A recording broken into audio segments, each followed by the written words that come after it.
Mon Père est glorifié en ceci, dit Jésus, que vous portiez beaucoup de fruits. Dieu désire manifester par votre intermédiaire la sainteté, la bienveillance et la compassion qui le caractérisent. Cependant, le Sauveur ne demande pas à ses disciples de faire des efforts pour porter du fruit. Il leur dit simplement de demeurer en lui. Si vous demeurez en moi, dit-il, et que mes paroles demeurent en vous, demandez tout ce que vous voudrez et cela vous sera accordé.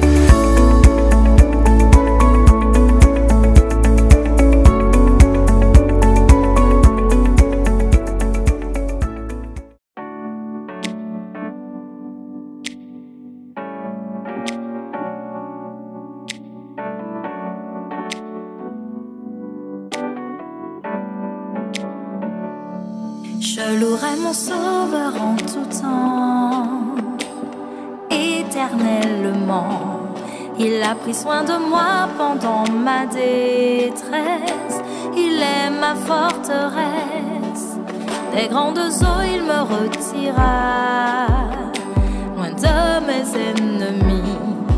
Me mettant au large, il m'attira davantage à lui.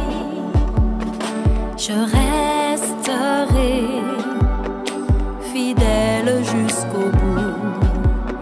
Et face aux difficultés, je prierai à genoux à mon Dieu, au plus haut des cieux, qui sur moi répandit son amour infini.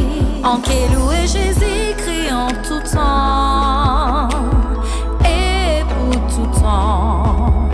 Adam des bois, il protégeait moi, bon moi santé besoin. Les ouragans vini et belle la pluie, il mettait moi à l'abri, fait moi naviguer en l'eau paisible pour attirer moi à lui. En qui fidèle j'y sans bout, tout vent difficulté, en qui prie à genoux, papa bon Dieu, qui plie au ciel et qui descend combler moi de tout l'amour divin. En qui fidèle j'y sans bout, tout vent difficulté, en qui prie à genoux, papa bon Dieu, qui plie au ciel et qui descend combler moi de tout l'amour divin. Je resterai fidèle jusqu'au bout. Et dans les difficultés, je prierai à genoux à mon Dieu, au plus haut des cieux, qui sur moi répandit son amour infini. Il m'a tellement comblé par son amour infini, m'a complètement rassuré de son amour infini.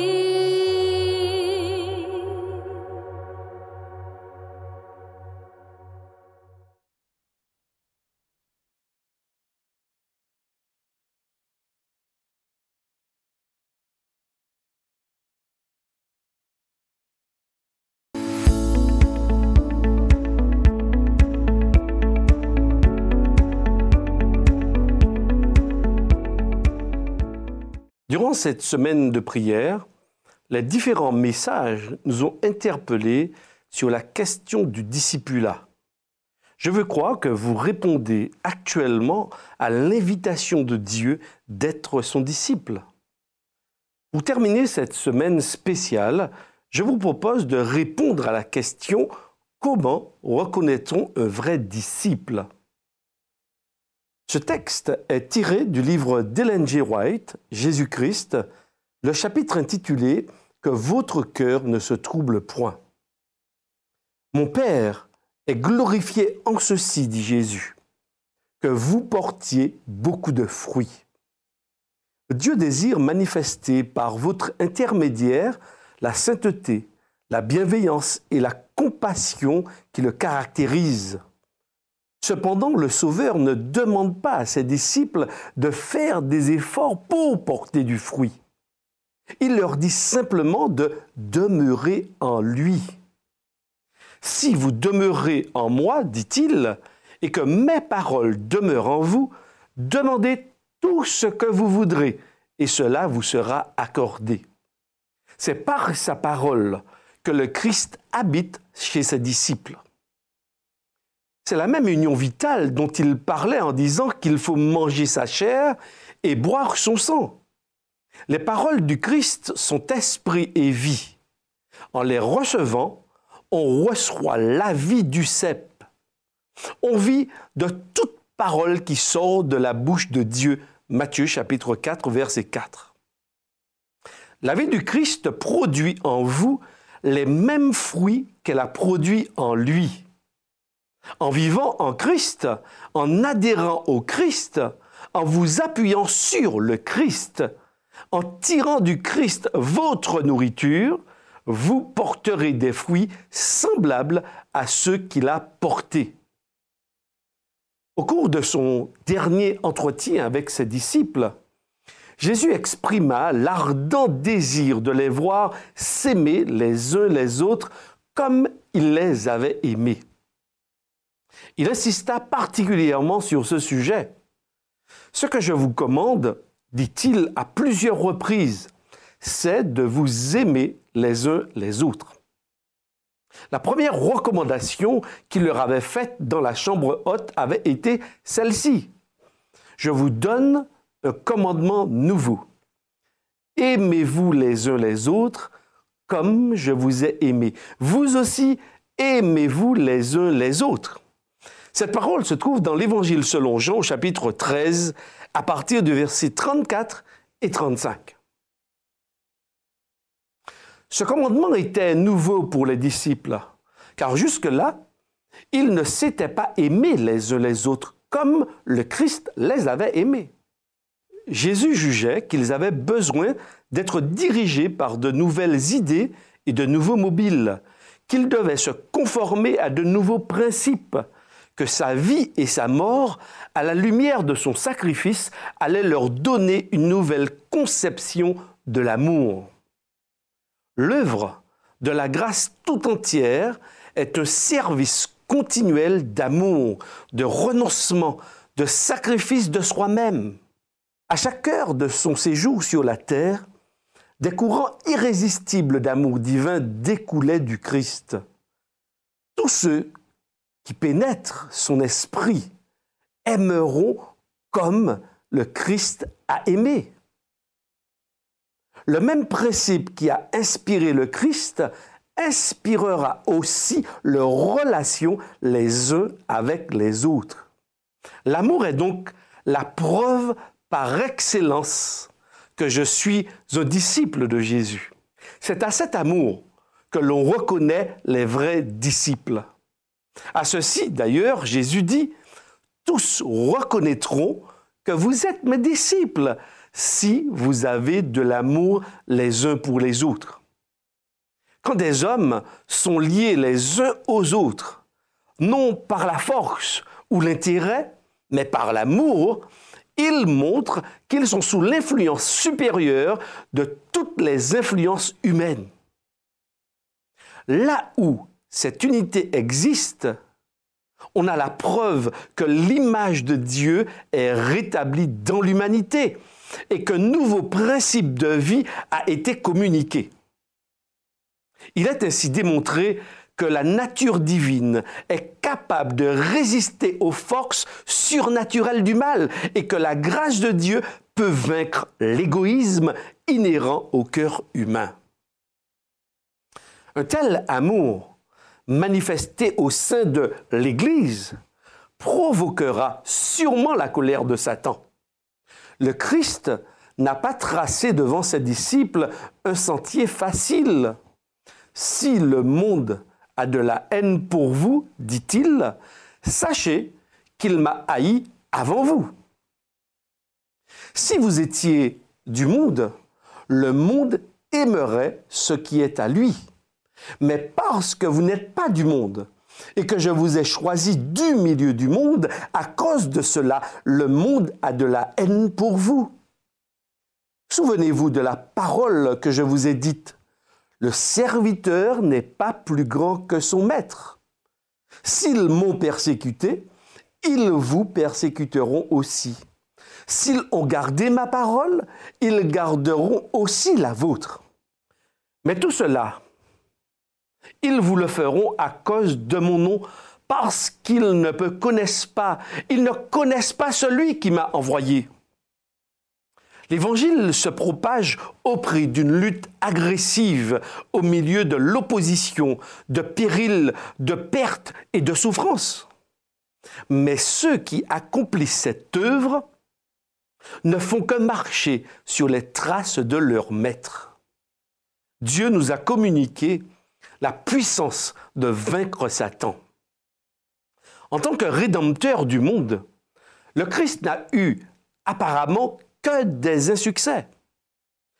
Messager de la grâce auprès de notre monde, il semble qu'il ne lui a été donné d'accomplir qu'une faible partie de l'œuvre qu'il désirait faire en vue de relever et de sauver. Des influences diaboliques étaient continuellement à l'œuvre, s'opposant à lui. Mais il ne se laissait pas décourager. Il déclare par le prophète Ésaïe, « J'ai travaillé en vain, j'ai consumé ma force inutilement et sans fruit, mais mon droit est auprès de l'Éternel, mon salaire auprès de mon Dieu. » Et maintenant, l'Éternel parle. Lui qui m'a formé dès ma naissance pour être son serviteur, pour ramener à lui Jacob et pour rassembler Israël autour de lui. Car je suis honoré aux yeux de l'Éternel et mon Dieu est ma force. C'est au Christ que cette promesse est faite. Ainsi parle l'Éternel, le Rédempteur, le Saint d'Israël, à celui qui est méprisé des hommes, détesté du peuple. Ainsi parle l'Éternel, je veillerai sur toi, je ferai de toi le médiateur de mon alliance avec le peuple pour relever le pays et partager les héritages dévastés, pour dire aux prisonniers, sortez, à ceux qui sont dans les ténèbres, montrez-vous. Ils n'auront plus faim, ils n'auront plus soif, ni le hâle brûlant, ni l'ardeur du soleil ne les frapperont plus. Car celui qui les a pris en pitié les conduira et les mènera près des sources d'eau. Ésaïe 49, versets 4, 5, 7 à 10. Jésus s'appuyait sur cette parole et n'accordait aucun avantage à Satan. Au moment où il allait descendre jusqu'au fond de l'humiliation, où la tristesse la plus accablante enveloppait son âme, le Christ dit aux disciples, « Le prince de ce monde vient. Il n'a rien en moi. Le prince de ce monde est jugé. Il va être jeté dehors. » Jean, chapitre 14, les versets 30, chapitre 16, verset 11 et chapitre 12, verset 31. L'œil prophétique du Christ apercevait les événements qui devaient marquer la grande lutte finale. Il savait que le ciel entier triompherait quand il pourrait s'écrier « Tout est accompli ». Il entendait déjà le son éloigné de la musique et des cris de victoire retentissant dans les parvis célestes. Il savait que le glas allait sonner sur l'empire de Satan et que le nom du Christ serait proclamé de monde en monde à travers l'immensité de l'univers. Le Christ se réjouissait à la pensée qu'il pourrait faire pour ses disciples plus qu'il n'était capable de demander ou même penser. Il s'exprimait avec assurance, car il savait qu'un décret tout-puissant avait été promulgué dès avant la création du monde. Il savait que la vérité, accompagnée de la toute-puissance du Saint-Esprit, remporterait la victoire sur le mal et que toute la bannière ensanglantée flotterait triomphalement sur ses disciples. Il savait que la vie de ses disciples confiants serait semblable à la sienne. Une série ininterrompue de victoires, non considérées comme telles ici-bas, mais dans l'au-delà. Jésus nous invite également à avoir une foi comme la sienne.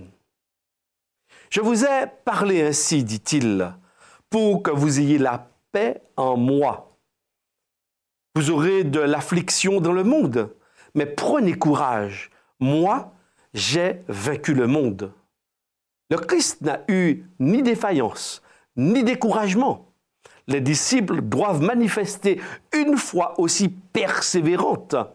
Ils doivent vivre comme il a vécu et travailler comme il a travaillé, en comptant sur lui comme sur leur chef suprême. Il leur faut du courage, de l'énergie et de la persévérance pour s'avancer coûte que coûte par la grâce, même si des obstacles infranchissables paraissent leur barrer la route, pour surmonter les difficultés au lieu de les déplorer, pour espérer contre toute espérance.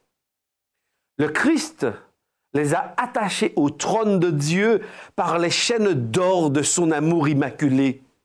Il veut qu'ils possèdent la plus puissante influence qui soit dans l'univers, celle qui émane de la source de la toute-puissance. Pour résister au mal, il dispose d'un pouvoir que ni la terre, ni la mort, ni l'enfer ne peuvent dominer et qui les rendra capables de vaincre comme le Christ a vaincu. Jésus veut que l'ordre du ciel, le plan du gouvernement céleste, la divine harmonie soit représentés dans son Église sur la terre. Ainsi, il sera glorifié par son peuple. Ainsi, le soleil de justice brillera dans le monde de l'éclat le plus vif. Le Christ a pourvu son Église de moyens abondants en vue d'obtenir un riche revenu de gloire du domaine qu'il s'est acquis. Il a accordé aux siens des talents et des bienfaits pour qu'ils soient à même de représenter dignement celui qui possède toutes les capacités. L'Église, dotée de la justice du Christ, se trouve être son dépositaire. En elle doivent paraître dans leur plénitude et se déployer largement les richesses de sa grâce et de son amour. Dans la pureté et dans la perfection de son peuple, le Christ voit la récompense de son humiliation et le complément de sa gloire. Il reste, lui, le grand centre d'où émane toute gloire. Le Sauveur acheva ses instructions par des paroles pleines de fermeté et d'espérance. Ensuite, levant les yeux au ciel, il répandit son âme dans une prière prononcée en faveur de ses disciples. « Père, l'heure est venue. Glorifie ton Fils, afin que le Fils te glorifie, selon que tu lui as donné pouvoir sur toute chair, afin qu'il donne la vie éternelle à tout ce que tu lui as donné. Or, la vie éternelle, c'est qu'ils te connaissent, toi, le seul vrai Dieu, et celui que tu as envoyé, Jésus-Christ. » Et chers amis, nous sommes maintenant équipés pour le service, équipés pour être des serviteurs, équipés pour être des disciples représentant Dieu sur cette terre. Le meilleur moyen pour nous d'être de ses disciples, c'est non seulement de puiser de lui, de son amour, de son pardon, de sa sagesse, de sa paix, de son intelligence, mais c'est de recevoir aussi de lui le Saint-Esprit qui nous guidera sur notre route. Ce Saint-Esprit nous transformera. Ce Saint-Esprit nous accompagnera. Ce Saint-Esprit enlèvera toute crainte de nos cœurs. Alors, sommes-nous équipés pour être des disciples? Oui, nous le sommes. Oui, je le suis. Alors, répondons aussi aujourd'hui à l'appel d'être les disciples de Jésus et d'exprimer son amour tout autour de nous. Prions ensemble. Merci notre Père et notre Dieu pour cette semaine de prière. Je te prie pour tous nos amis, internautes, je te prie pour chaque père, chaque mère de famille, chaque jeune, chaque enfant. Tu nous connais dans notre sphère.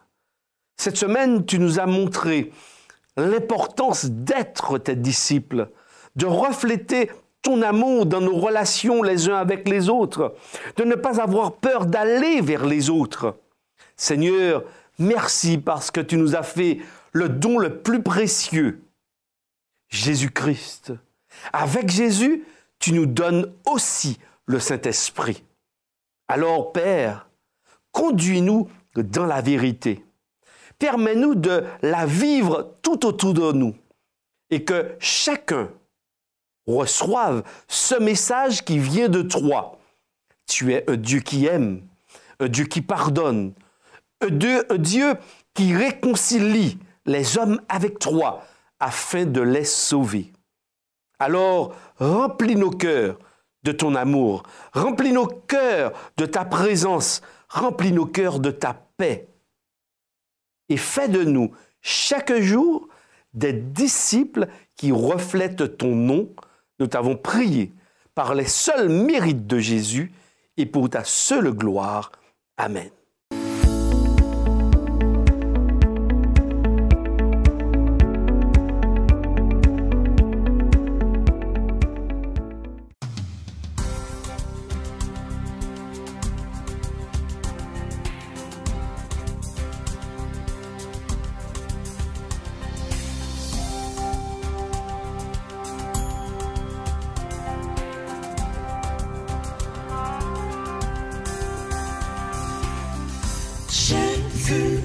En vision, dit l'apôtre Jean, la sainte cité qui nous est réservée. J'ai contemplé le trône du Seigneur, tous les anges qui chantaient en son honneur. Autour du trône, j'ai vu une mer de verre, un lieu de merveille dans l'univers. Je veux aller vers la sainte cité, à Jérusalem.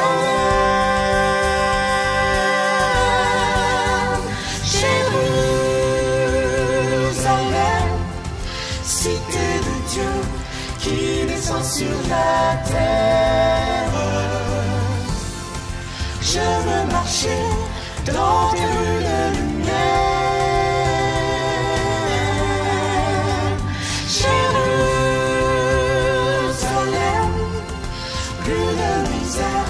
Tous les hommes sont frères dans la cité, cité de Dieu.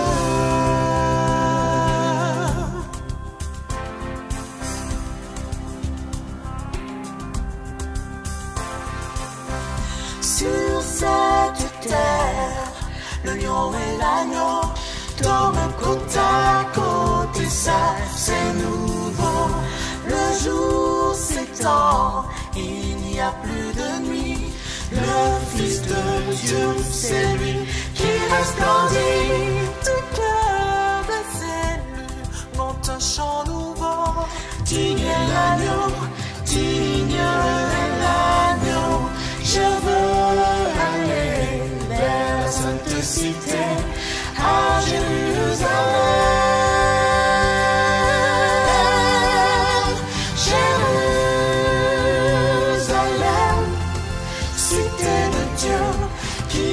Sur la terre, je veux marcher dans des rues de lumière.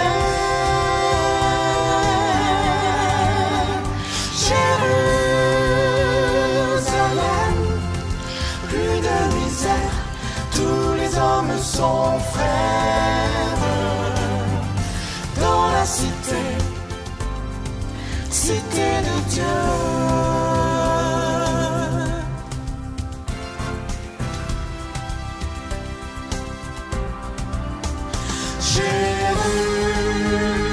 Jérusalem, Jérusalem, fais entendre ta voix.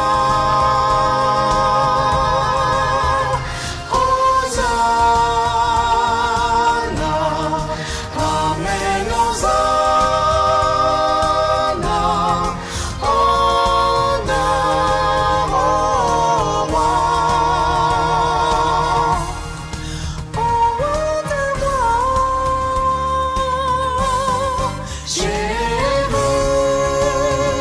Jérusalem, cité de Dieu qui descend sur la terre.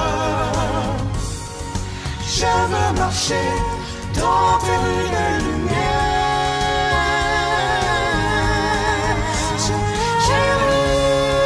Jérusalem, plus de misère, tous les hommes sont frères. Dans la cité, cité de Dieu.